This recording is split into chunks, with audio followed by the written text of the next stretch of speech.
She just needs like a big fuzzy tarantula to stroke while she sits in it.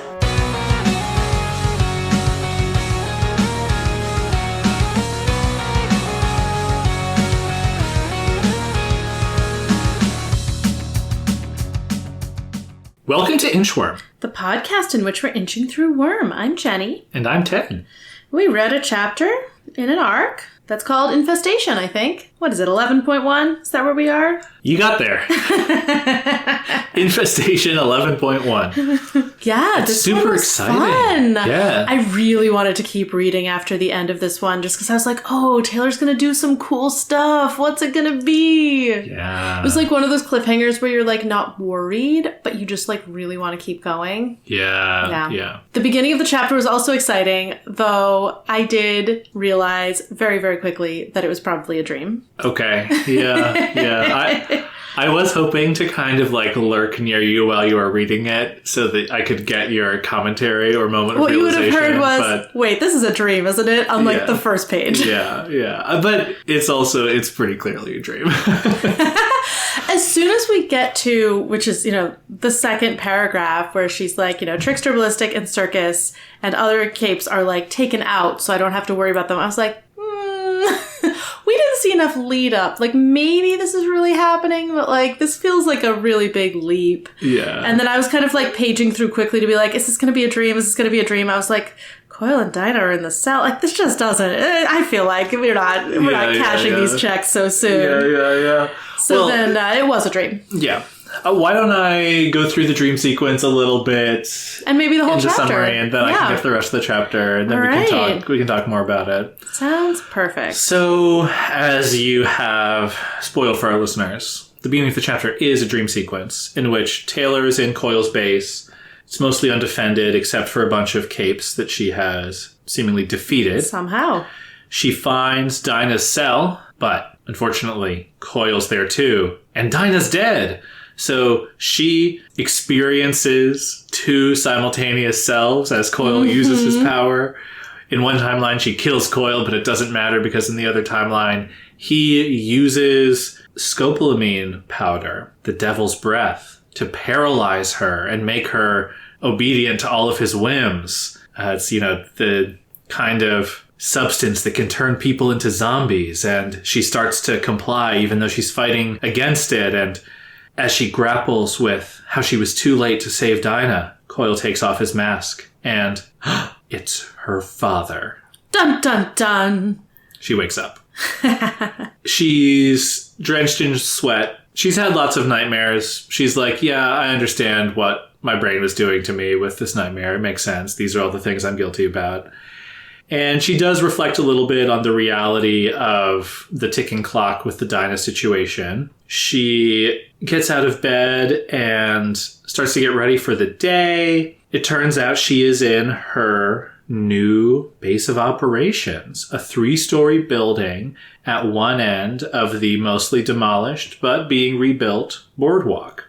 She gives us a little bit of a tour as she makes her way from where she's sleeping on the 3rd floor down to the 1st floor.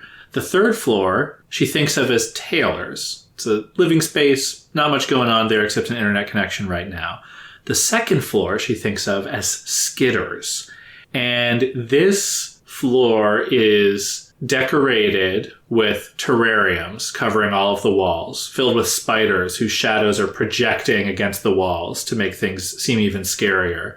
She's set up a black leather chair for herself in a corner so she can just kind of sit there cross-legged and then hopefully, after she's put a little bit more work in it, use her bugs to do things like open and close the terrariums without moving herself. So she's really conjuring up this idea of like, how can I be Skitter in her lair and be as intimidating as possible? She's thinking a little bit like, one thing that can be said for working for Coil is that she called him and listed everything she could think of to furnish her lair, and she's basically going to get it. She doesn't have it all yet, but, she's making good use of that connection. In addition, we learn, he's hooked up her building with water and electricity for now, and as the grid comes back online, she's just going to kind of get plugged into the grid kind of for free. And the paper trail of the fact that sort of she's been living here all along will kind of go cold as life comes back to this part of Brockton Bay. Yeah, there's some other really fun details about her furnishings. When she finally gets down to the ground floor thinking about all this stuff, you know, it's like there are some bunks, there's a kitchen. This kind of seems like where her crew would be or hang out if she had a crew, which she does not yet. She thinks her lair feels empty, and she decides to call Coil. It's early in the morning. She has woken up from this nightmare and doesn't think she can get back to sleep. And she's kind of like, you know what? I bet Coil's going to be annoyed if I call him at 5:45 a.m., but I kind of like that. So she calls him. He does seem annoyed, and she's like, I need some guys. And he's like, guys with guns? And she's like, no, just like strong guys who don't mind some exercise. And he's like, great, I'll have him there in an hour. And Taylor's like, okay, do I want to sit by myself with my thoughts for an hour? What I want to do is go for a run, but I think that's a bad idea, like objectively. But I'm going to go for a run. And she's like, okay, I'm not going to be fully kitted out, but I am going to bring a knife. I'm going to bring my pepper spray, you know, just in case.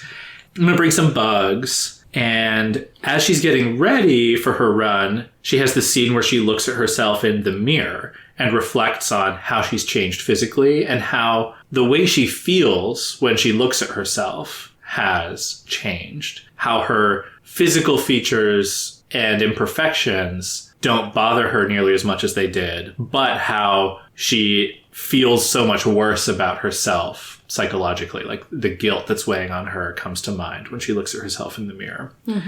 In order to go out on her run, she's not going to be, you know, a skitter-looking girl leaving through a purportedly abandoned building's front door. She sneaks out through the storm drains. The secret entrance. Yeah, there's a secret entrance and exit to her lair. The storm drains got super fucked up by Leviathan, so it's a great, you know, for now way for her to get in and out.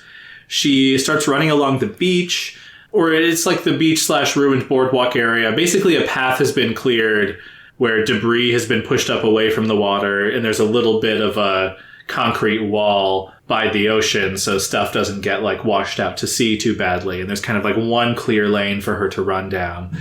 And she starts running, and she sees, some people have pushed a bulldozer and an 18-wheeler into the beach area. She sees a spray-painted M for the merchants, and she thinks, yeah, those merchants, they suck.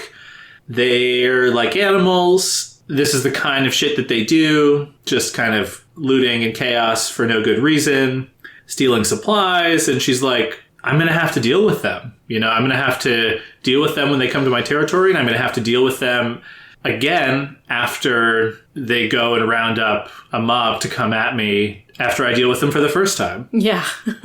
As she's running, thinking about the merchants, heading by this cleanup crew working on the destruction the merchants have caused, she hears, Taylor, it's you. Wow. Her dad is here. Her dad is here. Leading the cleanup crew. Yes. She immediately feels this like icicle of guilt and fear in her heart. She doesn't, run to him or anything. They sort of have a conversation at a little bit of a distance, a mostly private conversation. And we learn that Taylor's left him messages to know that she's alive, but he's had no way to get in touch with her. He wants to ask her to come home, but without any signal from her that she wants to, all he says is to remind her that she can come home anytime. He tries to ask her what's going on with her, and she mostly defers. She does say that she will call him and give her contact information, that she's found a place out of the city limits that still has, electricity so she can get to a computer and her email. She will occasionally come and into the city and check on the house. She likes running, all that kind of stuff. But she's mostly just lying, obviously, because she's planning to live just a couple blocks from where they're having this conversation. And we have learned in this chapter that she started wearing contact lenses. And she has this awkward moment where she goes to adjust her glasses and isn't wearing them. And then she's like, oh, Dad, the Slaughterhouse 9 might be here. Be careful. Warn other people. He immediately takes off his glasses and puts them in his front pocket. And she's like, I don't know, but she leaves it at that. And he's being called to help with the work. They both kind of awkwardly wave goodbye. And Taylor isn't feeling up for doing any more, so she goes home. She uses the remaining time before Coil's guys get there to deal with her mask. She had put her lenses into the mask before, and she goes to work prying them back out. She wraps that up, has a quick breakfast. Her crew shows up, and she thinks, time to claim my territory. Oh, I just want to know what she's planning to do. Do you want to start there? No, let's start at the beginning. Let's start with the dream. The dream sequence. It's so bold of Wildbow to have an in medias res opening where we're getting everything we want, where she's in Coil's lair and she's planning to break Dinah free. Yeah, she's not doing this stupid years-long plan of sucking up to him in the hopes that he'll decide she's more important than Dinah. But then, oh no! Dinah's dead! She's been cruelly murdered and Coil's there completely unperturbed and she knows she's not gonna get out. Yeah, it clearly was not a very good plan that her dream self had. And worst of all, the man behind everything, this awful supervillain, turns out to be her father? Yeah. I really, really loved rereading this dream sequence. I had kind of forgotten that it was coming up and it was how this arc started, but... Is it because Danny actually is Coil? Is that why you loved it? I don't actually think that's true. As Taylor thinks, unrelatedly, but perhaps in a meta commentary from Wildbow, so dumb, so stupid. No, it's so fun because I think you were really quick to pick up on the fact that it's a dream sequence, and I think it's really well written in a way that is like just like slightly purple or prose or like a little more melodramatic. A little bit too, the pacing was off, I think is what I said. It's a little bit too quick to get, like, we don't get the analysis that we would usually get of like how she got through all of the all sounds, of like her obstacles. footsteps echo in a way that seems unreal, right? And she just says all these things like, you know, my vision turned red, you know, I was shaken to my core, you know, like it really is just like a little bit...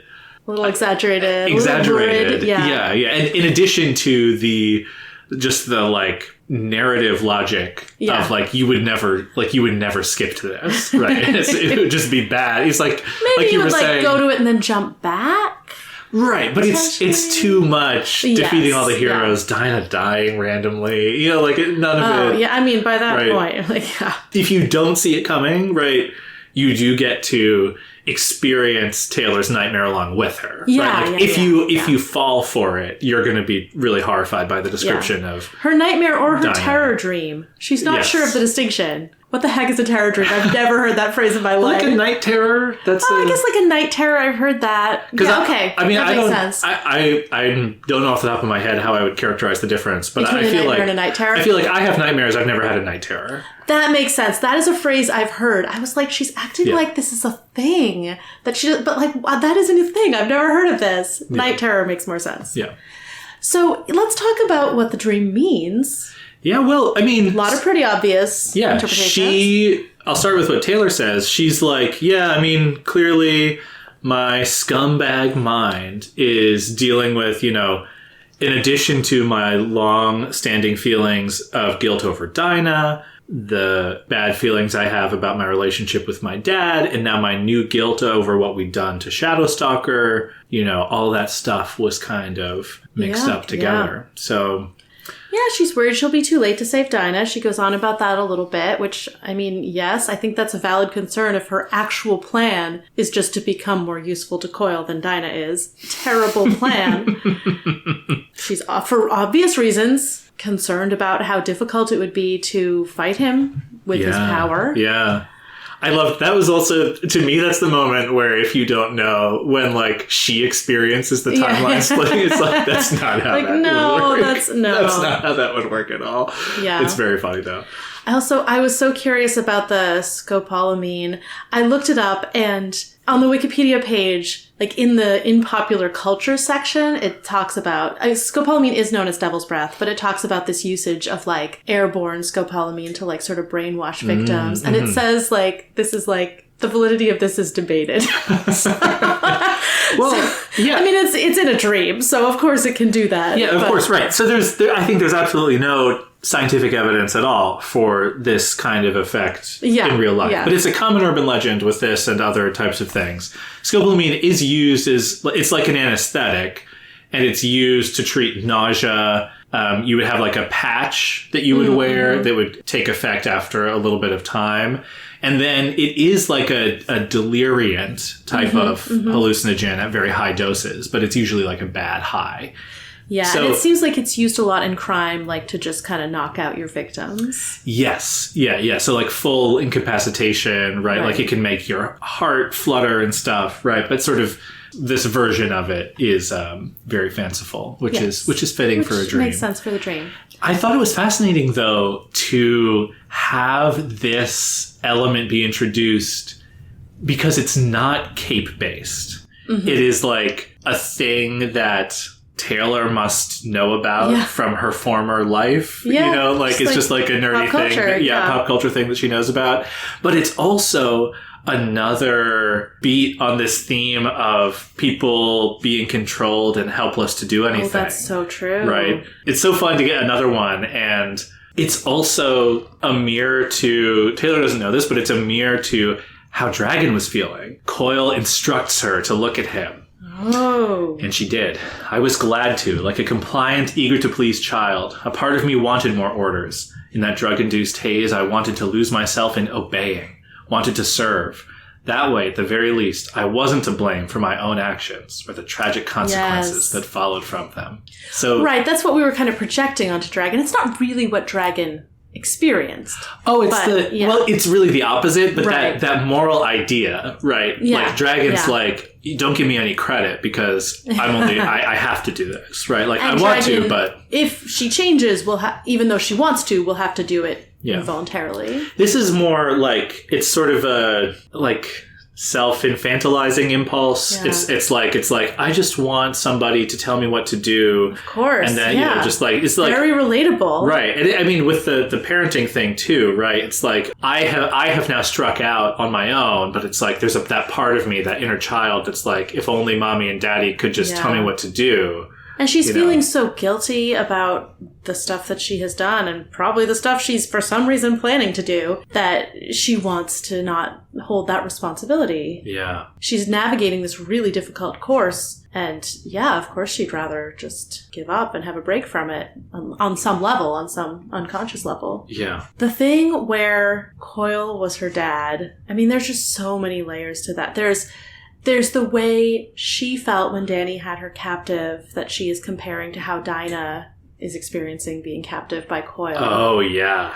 There's obviously her guilt at making her dad the bad guy, at kind of severing that relationship. And I wonder if she's feeling guilt about her betrayal or her planned betrayal. I guess she's not even planning to betray Coil right now actively that we have seen in the text. Yeah, but we haven't really talked about it, but I feel like this chapter cuts pretty hard against the idea that there's a secret plan. Yeah. Yeah, there's one bit that we can talk about it later. We'll circle back. Her plan is so bad that something had better happen to change it soon. Maybe Dragon, because it's a terrible plan. And I guess, like, she's 15 and, like, whatever. Maybe she just has a terrible plan, but she's our protagonist, so I want her to have a better one.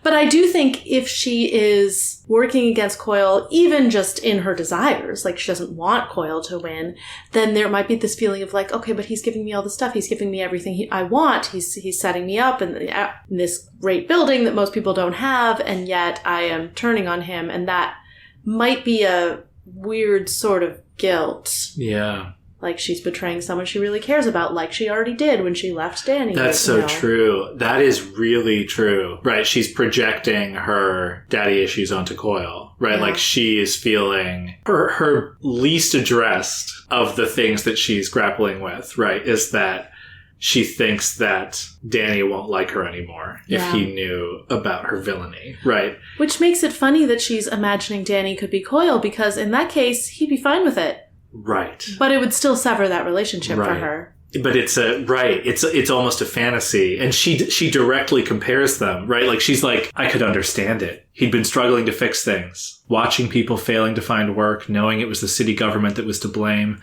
I could remember him telling me how he'd make the city work again, how he had all the answers. I knew how hungry he was to do it, right? It's like seeing that good in her dad as like a rationalization for the evil stuff that Coil is doing, right? Like, maybe she almost wants Coil to be Danny because then she can sort of trust him.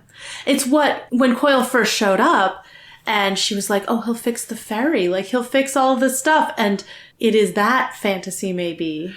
Right. But also Dinah is real, so there's this horror aspect to it. Right. It would be a relief, I think, to find out that he made the same choice that she did, right? To be a supervillain for kind of the greater good or whatever. But I also think that Danny represents that part of her that knows what she's doing is wrong. He's like a safe haven. So I think as much as it is kind of a relief in some way, I just feel like the horror of Danny being Coil and just suddenly having that rug pulled out from under her. It's the horror of supervillainy ruining their relationship, which she feels like it has done on her side. Yeah. And in this dream, it's doing it on both sides. Yeah. We should talk about this when we talk about real Danny, right? But like the difference between Taylor and Danny is that she has a superpower, right? She has power. She can affect change in a way that like Coil can, but Danny can't, right? Yeah. Oh, but Danny is working so hard to help clean up the city. I love this job for him. Oh my god. Okay, yeah, well let's talk about that. We can jump back to the dream sequence, but like, I'm sorry, I got carried away by my love for Danny. The thing is, right, we see him here doing his best as a totally normal person. Yes. Right? And it is so laudable and commendable and heroic in the way that just like normal people who care about their city and are like putting time in to make it better, even with merchant gangs marauding or whatever, right? It's like incredibly heroic. And like we never see non-cape people really doing stuff in this story. It's such a like Danny. Cape versus cape thing.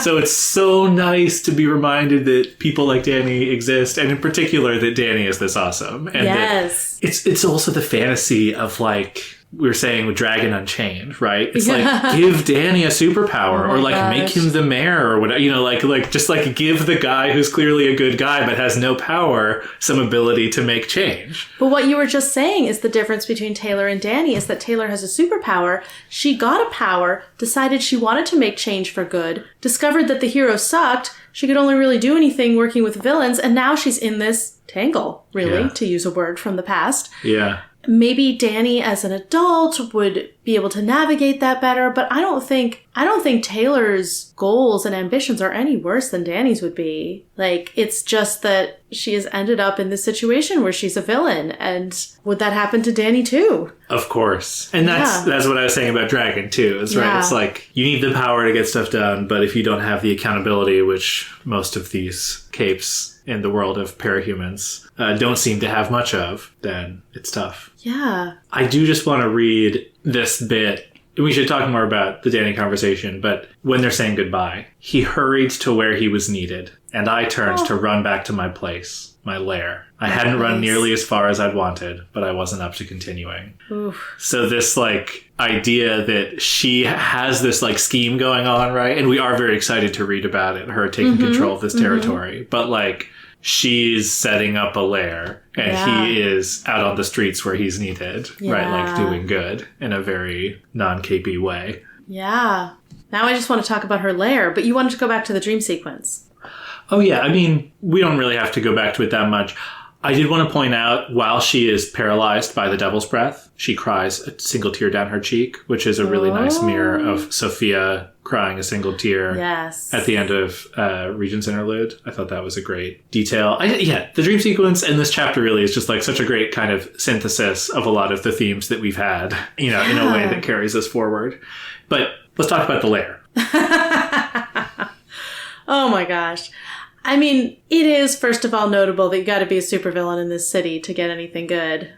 But Taylor, we've talked about her being terrifying before. She's constructing a lair of terror. Mm-hmm. It's amazing. She has like the walls lined with terraria, I guess is the plural there, with bugs that are going to be like reflected huge. Like it'll look like you're in like, I don't know, like those things kids have in their rooms that project stars on the ceilings, except it's with bugs. It's like, right, living tarantulas. And she has a huge leather chair. Yeah, yeah.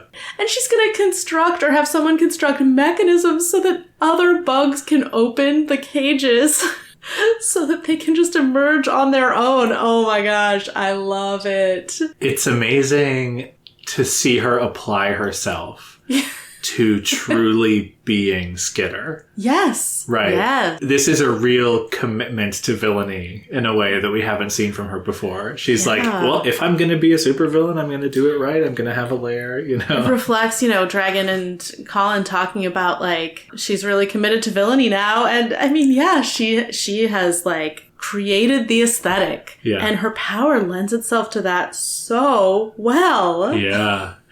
And I just love the literal compartmentalization that she does here, where she's like, yeah, the third floor is Taylor, right? Like, I have this space where I'm Taylor. It's just me, little old Taylor. Go downstairs, that's Skitter, right? Yep. Like, and these things are separate. You know, like, I still have these separate identities. Don't even worry about it. I wanted to ask you, okay, so this big leather armchair. Yeah. She says she remembers seeing one in Brian's apartment and just thinking it looked so, like, comfy or whatever to be able to sit, like, you know, cross-legged on the chair. And she said it was, like, her only concession. Like, I guess it's the only way she was, like, breaking aesthetics or something. And I was like, no, but the tiny girl in the huge leather armchair with, like, the bugs crawling, that is definitely in line with your aesthetic. So did I misinterpret that? Like, what was the... I think that she wanted it to be Spartan, and this is like comfy cozy. Okay. Right. Okay. So I think that but she. It's also like classic. No. But I think that where that's coming from for Taylor is like it would be better if she was like just like standing in the corner, or like it would be better if she was like suspended from the ceiling. You know, like just like herself. Yeah, like you know, I don't know. Yeah, she's constantly doing aerials, or you know, I don't know. So I think that's where it's coming from, but I agree that maybe she misses how perfect of a villain move it is. She just needs like a big fuzzy tarantula to stroke while she sits in it. And I love that she has the abstract art that looks spidery. She's like, yeah, I just kind of liked it, so I bought it. And I kind of worried one day I'm going to realize it looks like a hairy wang. But I love that moment of insecurity. She's like, wait, that doesn't look like anything, does it? Classic problem with abstract art. A hairy wang or a headless chicken or something. So that's her lair.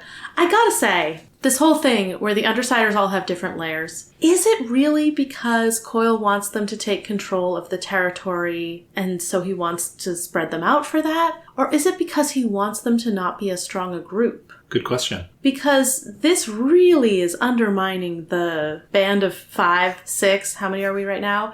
The whole dynamic that is going on. And, you know, how is Taylor going to heal these rifts if she never really sees them?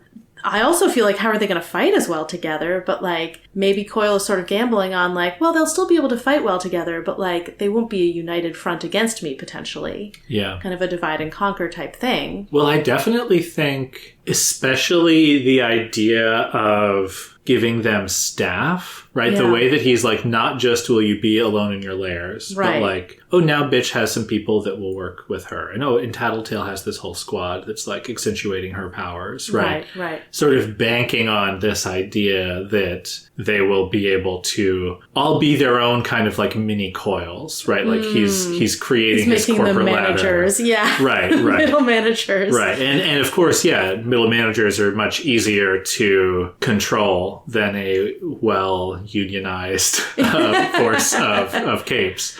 Right. They can't even discuss their pay now. It's not protected.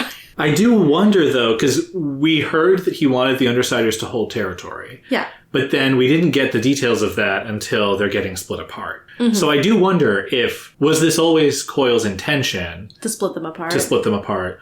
Or is this a more recent development where, like you're saying, oh, the Undersiders, they came at me over that Dinah thing and that kind of sucked, so I kind of want to now go in this different direction. I think there's no evidence either way, but it would be interesting, right, to think about. Like, why did he build them as a team only to split them up? Does he think, well, they're enough of a team now, they're strong enough, I can split them up? But, like, there's no way he could think that. He knows about the thing with Taylor. Yeah. He knows that Imp is brand new, if he can remember that. Yeah.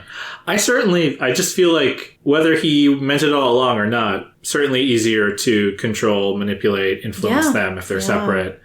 Also, it's maybe like, don't keep all of your eggs in one basket, kind of. Right? His power is all about having different levers to pull. So, like, that's true. If your assets are spread around all over the city, maybe that makes things more flexible. But I feel like there's narrative tension of like, okay, but when are they going to get back in the same place? I think there is narrative tension. Yeah. When are they going to get back in the same place, Ted? I know.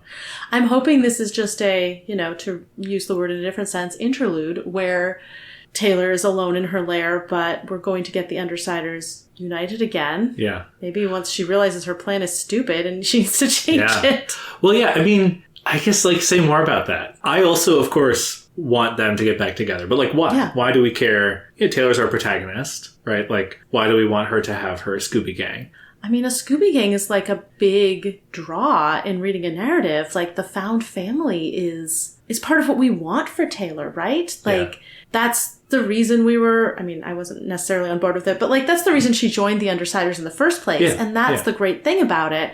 You're like, yes, friends for her. They're all together. And now, it's what Taylor wants too. It's what Taylor wants too. She wants to reconnect. We care about these characters. We care about their relationships. Right. We care about their interactions. Like, watching the interactions of a group of 5 or 6 people you care about is so much more interesting than just watching a person on their own. Yeah. Like, it feels like they are a crucial part of the story engine, and we're, like, straying from that story into one where she's more isolated, and that's just way less fun. Yeah. It definitely feels intentional, right? We on a story level, want them to go back to the way they were. And I feel a lot like you projecting one step forward from the end of Arc 8 was very much like, let's pedal to the metal. Like, the gang is now Taylor's going to give them a talking to, and we'll go and take down Coil.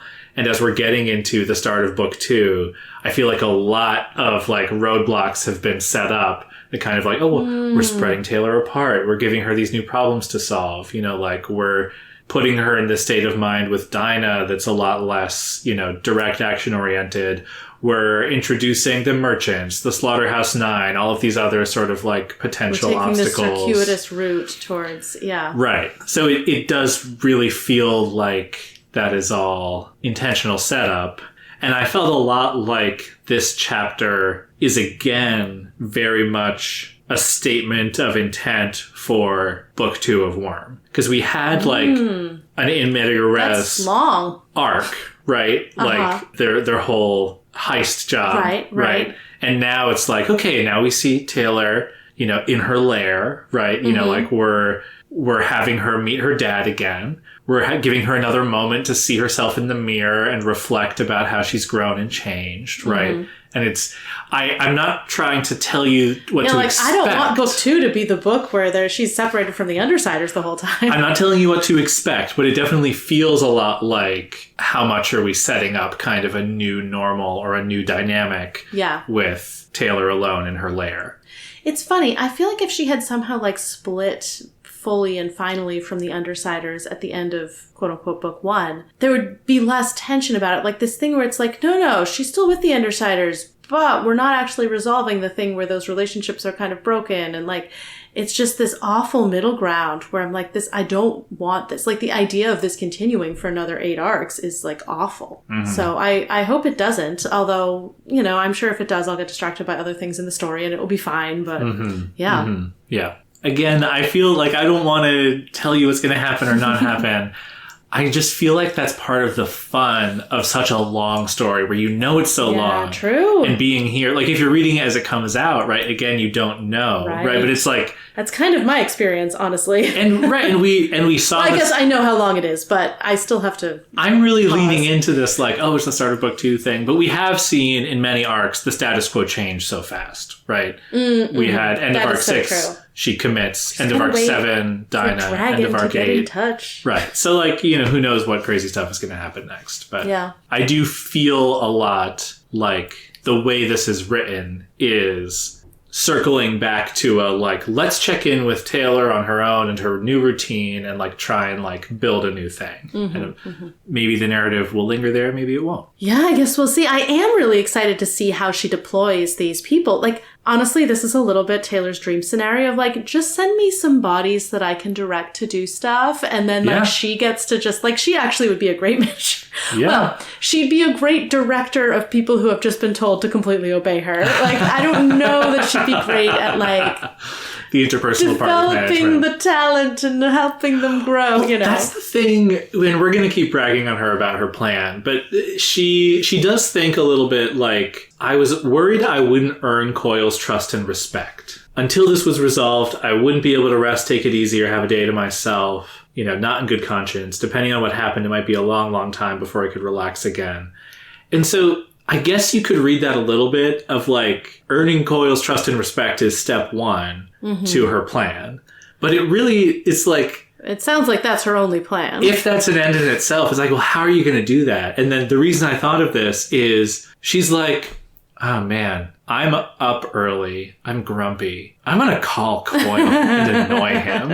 And she lacks that instinct of like smoothing things over. Yeah, right? she's like, not good at that. yeah. And then like, she clearly has bothered him. And I feel like just before 6 a.m., it's either like he's about to merge timelines or he just merged timelines or he's in the middle of doing whatever pervy stuff. No, he stays up all night, right? No, but one... Oh, right. She either woke him up or he had to do... He stays up all night in the timeline that he usually erases. Yeah. So presumably this is the timeline he kept where he slept and she woke him up at before 6 in the morning. So he's probably not doing his evil stuff, but it's like, right, this is the nice timeline, but he didn't get to sleep in. Yeah. So she did ruin his day. Yeah. But like, what we know of Coil is like, he absolutely is the type of person to be super pissed off and like hold a grudge about this, right? Like, she's not good at people, as she has said. So why did she develop this plan that hinges on her like winning over Coil personally? Yeah. I feel like I have worked with people like this, though, who I feel are very smart, capable, talented, but sort of believe in like, well, I'll just prove that I am the best worker. This is the best company. I have the best business plan. And then everyone will agree to my terms rather than approaching those kinds of things with all of the needed sort of like greasing the wheels, sort of like, well, we'll make it seem like a win-win. We'll, do all of this stuff. Right. Taylor's just so focused on that bright, clear line. Yeah. It's tough for her to manipulate people, most of which who don't see things that way. Yeah. I mean, I feel like what I want, if this is her real plan and there's nothing else going on, which it's seeming more and more likely, what I want is for this to be a real narrative stopgap. Like just a way for her to get in with Coil and stick around in this part of the plan long enough for things to change, some outside factor to happen, and her to actually be able to like set forth on a plan that is good. Or at least on something different. Yeah. Like maybe that is Dragon contacting her. Maybe it's something else. But I feel like this is what we saw between the end of Arc 6 and the end of Arc 7, where it was like, really, you're just choosing friendship without thinking about what that's going to mean for like the stuff you're going to have to do? Mm-hmm. Then it turned out to be kind of moot because Dinah happened, and I mean, then the Endbringer happened, but Dinah was more relevant to, her choices. And this feels, again, a little bit like it's kind of a stretch. You're going to do what Coil wants, which will probably mean doing other things, maybe things worse than what happened to Dinah. Right. All to erase this one other thing you did. Well, what are you going to do about your other debts? Right. And it's just a little bit too much of a stretch, but maybe it's getting us through a narrative. Yeah. And maybe that's a little bit of a weakness in the narrative. I don't know. I mean, I don't know everything yet. But like this thing where she doesn't have a good enough reason to be doing this yet, but she's about to get one. So we're kind of coasting through on maybe a reason that's a little weak. Yeah. Might be a thing that we've seen a couple times, unless there are things that I don't know about yet. I feel like the Taylor that we have seen in 10-6 and a little bit in this chapter, right? She feels lost. She thinks again, like, I don't deserve this. Mm-hmm. In this chapter, which is what she was saying to Bitch. And that's like, there's definitely a part of her, I think I've used the word lost before, maybe depressed too. I do feel like this is Taylor at sea emotionally. Mm-hmm. And so I don't necessarily disagree with your potential framing there, but I do think that another way to interpret this narrative beat, rather than kind of we're coasting through, is this really is a personal setback for Taylor. Yeah. Where this idea of Dinah as a MacGuffin, as you called her, has kind of monopolized her focus. Yeah. And one of the things that jumped out to me here is when she wakes up and thinks about Dinah, she thinks that, like, it'll be too late. Even if Dinah's not dead, you know, Coil might be giving her these headaches. There might be other things, or just, like, she might be so broken and damaged that she can't go back to her old life. And that was very clarifying to me that Taylor now knows that she can't go home again. Yeah. And kind of what she's fixated on with Dinah is this fantasy of somehow... Like, I can't go back, but I can get this girl back before it's too late. Ooh. Right? And so, like, that is very compelling to me, like, psychologically. Yeah. Even if it's frustrating narratively, right? Yeah, like, to see Taylor kind of, like, acting in ways that, like, I really want to believe in that moral core, but I'm, like, definitely okay with her being, like, fucking up a lot. And hoping that she gets there eventually. Maybe it is more just a character weakness of Taylor's than a weakness in the narrative. And I think that's probably plausible. Like, I'm saying, like, this doesn't feel like Taylor, but it doesn't feel like Taylor how I want her to be. Yeah. Maybe what we're seeing is that this is Taylor, and I should accept that. The thing that I feel in tension about most is what we talked about in terms of, like, kind of what was set up for us at the end of Arc 8 has not been paid off. That, right? Yeah. And so that's... She has this, like, grand resolution. Yeah. Right. I would love to get, like, some more information about how she got from there to being disillusioned, or for your theory to like be right. It was just like a conversation with Tattletale where Taylor's like, this is my plan. And Tattletale's like, yeah, but that won't work. And Taylor's like, oh, okay. Like... Right. Narratively, there's got to be more juice there. But, like, living with Taylor in this moment, we're kind of getting this, like... Yeah. Taylor at sea moment. Should we talk about the merchants? Oh yeah. $M. Yeah. They're animals, Jenny. They're Taylor pack animals. Does not view them as sympathetically as Pigot does. No. And I think we'd seen this, maybe not from Taylor, maybe we saw this from Sophia before, maybe it was from Taylor before, I don't remember. But yeah, bums, drunks, and addicts look down on others, you know, robbing, raping, pillaging, stealing. She says that, you know, with everything that's happened, so many other people have been brought down to their level and they like it like that. Yeah. And so, like, you know, she does think she'd spent time in the shelters and heard horror stories, right? So, like, I don't want to discount that she's basing this on, like actual really bad things. Oh, yeah, no, I don't think she's wrong about what's happening. So, like, it's just the dehumanizing language is what feels like a red flag to me. I feel like the supposition about what these people were before they joined the merchants is like the piece that sticks in my my crawl. And it's ironic given her arc, right? It's sort of like, if you're so quick to judge these unpowered people, how are you gonna feel put upon when somebody says, oh yeah, you're that horrible supervillain who tortures people with spiders? And she's like, you don't know my reasons? You know, like, so, like, and the other... No, my leather chair is for coziness. Yeah, exactly. Yeah, so, but, like, you know, whatever. I feel like this is just very much who Taylor is. I feel Yeah. like she's very judgy. Like, this makes sense, and maybe it hits a little close to home Yeah, for her. no, This is very much in character. Makes sense. It's also, I felt notable, like, seeing, it's not just that they're interrupting, like, supply deliveries or whatever.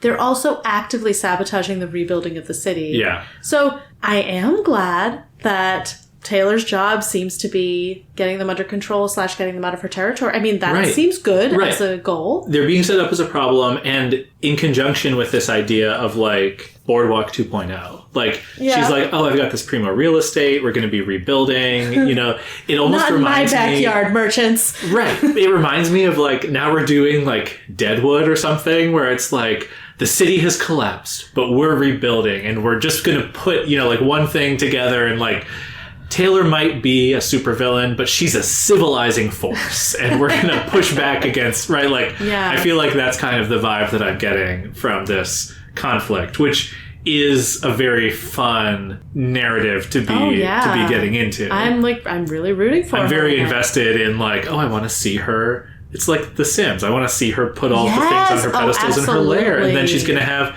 more, you know, gang members coming in and out, and all the stats will go up, and then, like, in Sim City, maybe there'll be another building next to her, Yes. right? Like, It is, and also another instance of she gets to do good work as a supervillain, which Yeah. has been such a temptation so far. This thing where, you know, mostly, like she said, mostly she was fighting other villains with the Undersiders. Now, again, she's going to be fighting Yeah. other villains. She's going to be helping the rebuilding of the city. and yeah, it's also... Oh, you know what? I bet she has somehow managed to convince herself, no, Coil is mostly doing good stuff. It's just this Dinah thing that's a problem. And the Dinah thing is mostly my fault anyway, because I helped him pull that heist when we did the bank job. Yeah.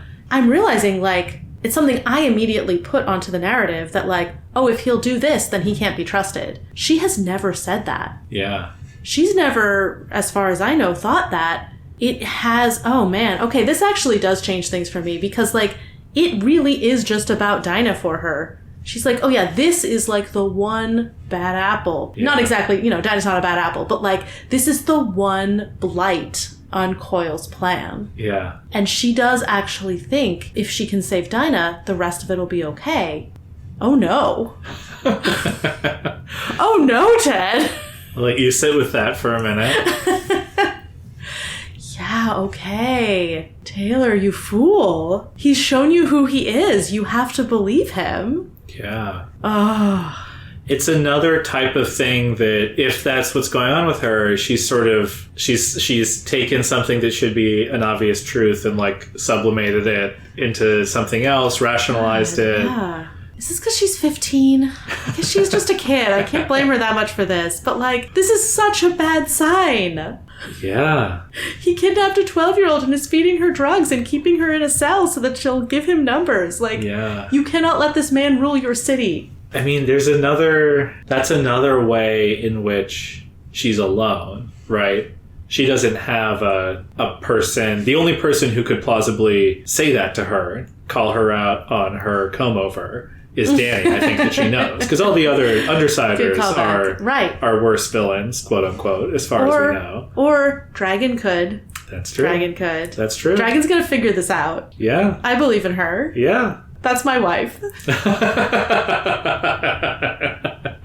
So, it's okay, because you're not my wife, you're my husband, so it's not cheating if I also have Dragon. And Will is your boyfriend, I know. Yeah, different all categories. Different labels. Oh, yeah. Let's talk about her as a 15-year-old. I loved this mirror scene. Yes. This is, I mean, I'm like trying to fit it into a box where maybe it doesn't belong. This is just also a good chapter of a start of an arc. But yeah. We got in, like, chapter 1, Taylor looking at herself in the mirror. And now beginning of arc 11 in a 30 arc story, 31 arc story, right? Like, this is really, like, checking in at the 1/3 point, being like, hey, Taylor, look in that mirror, right? Like, what do you see? And it's beautiful. She sees the obvious physical changes from she's not eating great. She has been exercising so much. She's, like, putting on muscle. She might have had a growth spurt. She's covered in scars. She really has this like Vista moment of being like... It was such a Vista moment. Yeah, like, oh yeah, where bitch's dog bit me. Yeah. And, you know... She's like, I've earned this body, which is also what Vista thought. Exactly. She and Vista and Panacea are going to be really good friends someday. Oh, yeah. Yeah, Taylor just needs better friends. She needs her own trio. That's your new theory. I mean, if she'd had better friends, she wouldn't have gotten in this situation to begin with. It's all Emma's fault. If only she'd listened to Emma about those contact lenses. No, but if Emma hadn't betrayed her like she did, or if she hadn't been friends with Emma before that, like Emma being friends with her and then not is the reason that all of this happened. Like, her dad might have let her go to a different grade. Yeah. And then none of this would have happened if she hadn't been friends with Emma like that. Yeah. Okay, but speaking of the contact lenses, I mean, this has to be Shatterbird, right? So what's your theory? As if you could tell me if I were correct. So we had that mention in 10.6 about Shatterbird usually uses her power when she first arrives at a city to, like, increase terror or whatever, and apparently the Slaughterhouse 9 are going under the radar here. But there is something that Shatterbird does that is extremely well known, such that Taylor only has to say to her dad, the Slaughterhouse 9 are rumored to be in town, and he takes off his glasses immediately. I assume she shatters all of the lenses? Like... Sounds bad. It sounds really bad. Huge if true. Really sounds bad. really bad. Really dangerous. I guess people with, like, hard contact lenses, it's not actually glass, right? I don't wear glasses or contact lenses. But I guess you wouldn't wear know. those either.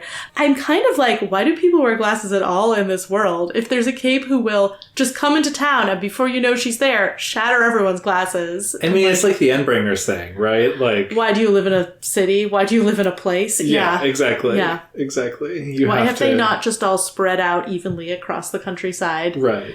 And and I feel like, as far as we know, the Slaughterhouse 9 are, like, less likely to come at you than the Endbringers. I guess we don't know that for sure, but... No, I mean, we really don't know. It's not good. No. It seems really bad. Yes. Great name. Unfortunate use of her power. Yeah, I do appreciate in Taylor this, even if it is this narrow obsession with Dinah, like...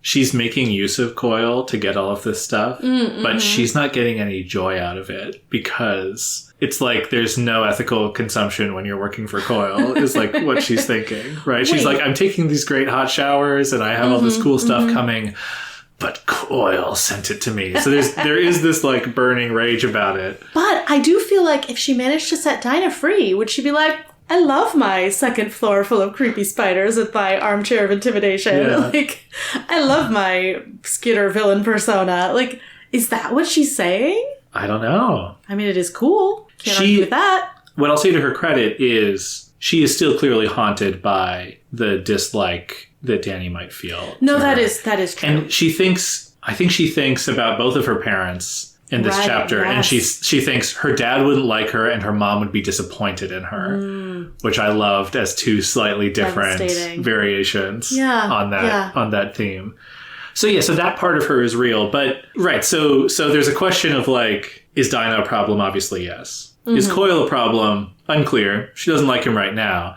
Yeah. Is all of the stuff that she's getting from Coil a problem? That's maybe least clear of all. But she's also, she has to go on a run. She can't be alone with her thoughts. She's not doing great. No, right? True. Like she's not sitting pretty. She's compartmentalizing in a way where she doesn't have to face the obvious contradictions in what she's doing, but not in such a way that she's completely lying to herself or deluding herself. That's a good point. Right? That's a good point. Not... Maybe she'll get there. Uh-oh. Is she going to think about how she's basically signing on to work for Coil for life? Because if the way to get Dinah free is to be more valuable to Coil, you can't then leave right after. I know. And the thing that is, basically, I think the thing that is worst about her current plan is what you said, which is how many Dinahs is she going to kidnap in order to free Dinah? Right? It's like, it doesn't really add up once you get to that point. So hopefully for her sake, she figures that out sooner rather than later. Dragon, you gotta tell her. I know. You're our only hope. Yeah, and just a couple more beats on that mirror scene.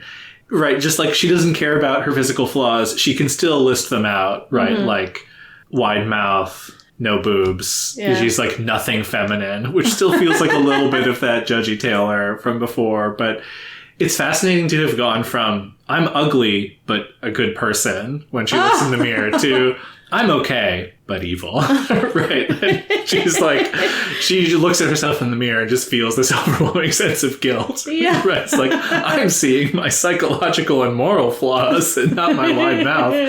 It really is growing up. Like that's development. Yeah, I really liked her knife, her pepper spray, and her bugs are her constant companions, even when she's being quote-unquote Taylor. That's bugs great. At her hip sleep for her. Yeah. And bugs still creep her out. I really like even she's this like, far I was into fine it. as long as they weren't on my skin. Yeah. I really like that her costume is scarred too. It's not sticky anymore, but it has foam on the sleeve. The mark of dragon. Yeah. So romantic. Yeah. I don't ship them, but still. Yeah, I mean, yeah, she's like, she goes out for a run, she knows it's a bad idea, right? But she's feeling so unmoored, right? Like, connecting back to her routine. She knows it's a bad idea. Right, connecting back to her routine is so important. And then, of course, she runs into Danny. Yeah. Do you have any other thoughts about that conversation with Danny? Like, how did you feel? Oh. Taylor. And then, did you know it was him? Like, how did you feel seeing Danny again? Danny is so good.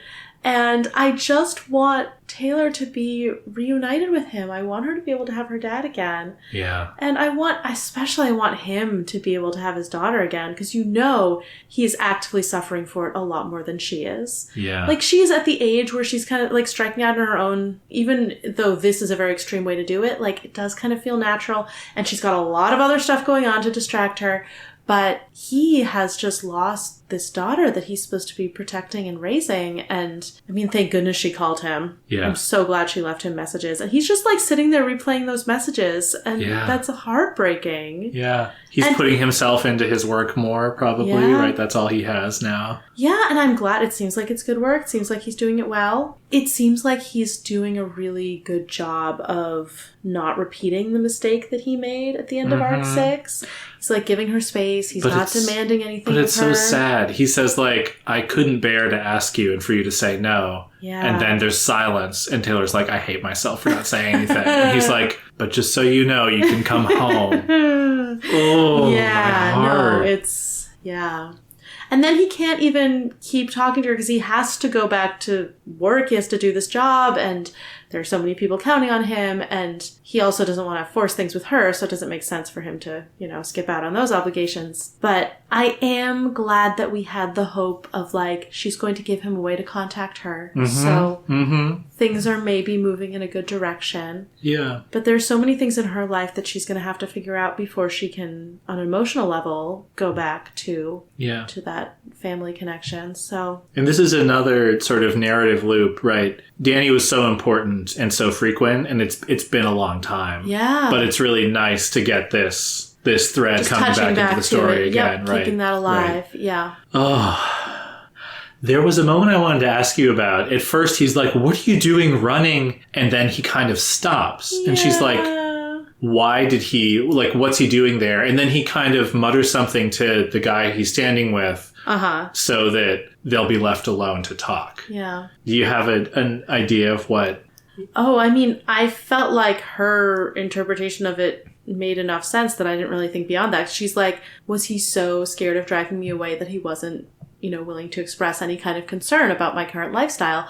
Which, like, I did feel like was probably what was going on. Yeah. Now I'm wondering if there's something else happening, but... Well, no, I was just curious. Yeah. I mean, anytime something like that happens, I feel like it's fun, especially on a reread, it's fun to think about, like, is Taylor getting it right or not when she has these thoughts. This one did strike me as something she was getting right, but maybe, who knows? Yeah. The only other thought I had, well, one is, like, him wanting them to have privacy, I think was interesting. The sort of, like... Oh, I mean, the way he feels normal. He doesn't want to have to say these pathetic things in front of his friends. Have an emotional conversation in front of his coworkers. Like, no. But the other thought I had is, like, we get, in addition to the sort of plot mystery about what's the deal with glasses, I feel like it's another recurring motif. And so I would say that, like, Taylor without glasses is another, like, symbol of her growing up. It's like, she's always had glasses, she's never liked contacts, but, like, now she has to kind of... Yeah. And it's a fundamental thing to change about your appearance. Part of that classic makeover sequence. But then for Danny, Taylor gets Danny to take his glasses off, but he doesn't have contacts. So he's squinting, right? Like, he's listening to her, but he's not seeing clearly. Oh, so, what a metaphor. Yeah, it's a tough time for him. When we were talking about the merchants, we didn't talk about this weird hypothetical that Taylor brings up. She's like basically imagining that the merchants are like kidnapping and torturing people. Oh, yeah. And that was wild. Yeah, but it's so fascinating because we have, again, this theme of entrapment and violation, right? So is this her projecting because of the Sophia thing again, right? Yeah, like, because of the Dinah thing. She says like, oh, and I've heard bad stories, right? So again, it probably is happening to some extent, but like that she's so fixated on it is fascinating. It didn't seem like she'd specifically heard stories about the scenario she was imagining, where there's like this very normal family that just like gets kept by the merchants. It's such a like, it's like a Norman Rockwell white America painting being menaced by these animalistic merchants, right? You've got like the soccer mom and the kid with more video games. So like it's a very just like sort of like I said before, Taylor's default thoughts on like crime in cities are kind of problematic in this way, right? But like, I mean, it's just another good example of that projection of guilt, like you were saying, the Dinah situation, right? Yeah. Like, she's like, oh, these merchants are so bad, because they're doing these awful things. They're creating more Dinahs, even though she can't spell it out explicitly. They're creating more Sophias, right? Like, they're doing all of this bad stuff. And I wonder actually, right, because like Taylor fighting Loom, fighting Bakuda, fighting Empire 88, fighting Leviathan, like, go girl, right? Yeah. So we're introducing this new set of villains. And so, like, how much work is Taylor doing to manufacture consent and sort of say, like, well, these people they're bad, right? Like, they're doing stuff that's just as bad. I'm skeptical. I feel like they are actually bad, is everything we've heard about them. I don't think she has to reach for that one. But who knows? I guess we'll find out more. Yeah. But it's like, you could just talk about what they're actually doing instead of imagining this. That is this true. Weird but she is haunted. Right? No, it's a good point. The harm she hasn't yet prevented. I'm not defending the merchants. I'm just going to say that. You say so. So any predictions about how she's going to defend her territory? It's a good question. So she has these, people who aren't afraid to do some physical labor, but they don't need to be fighters. I assume she's going to make some kind of statement.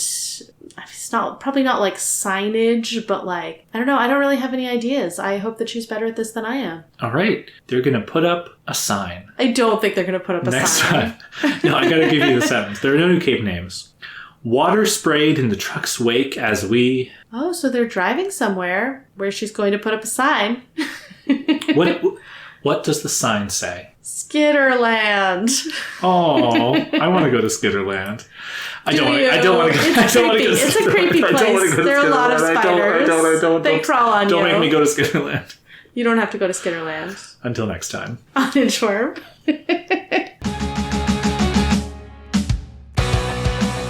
Worm is a web serial by J.C. McCrae. You can read Worm at parahumans.wordpress.com and support the author at patreon.com/wildvote. Follow us on Tumblr and Blue Sky at Inchworm Podcast, or find our Discord link and any other updates on inchwormpodcast.com.